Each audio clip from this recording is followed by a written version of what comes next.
Untuk pertama kalinya, pemerintah Israel turut menyambut Hari Ramadan. Mereka mengucapkan Selamat Ramadan yang ditujukan untuk seluruh umat Muslim di dunia. Ucapan itu disampaikan melalui postingan di akun X @Instagram pada Senin 11 Maret. Meski begitu, situasi di Timur Tengah masih diguncang perpecahan. Kesepakatan mengenai gencatan senjata sebelum Ramadan tiba belum juga terwujud. Alhasil, serangan demi serangan pun masih menyelimuti ketegangan di Gaza. Warga pun menyambut Ramadan dengan suasana yang kalut.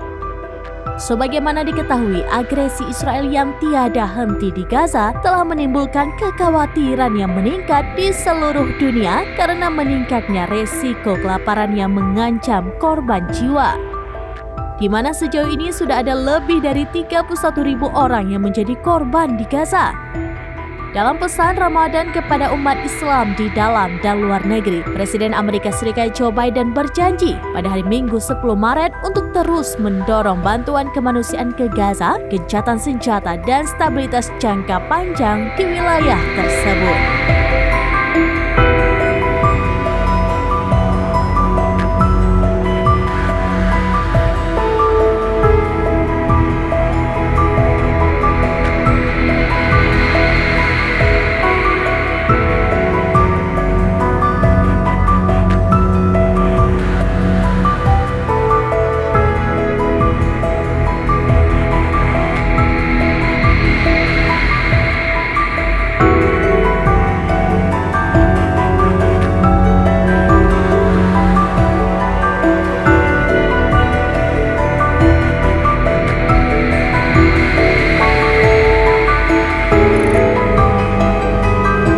Download Tribun X sekarang, menghadirkan lokal menjadi Indonesia.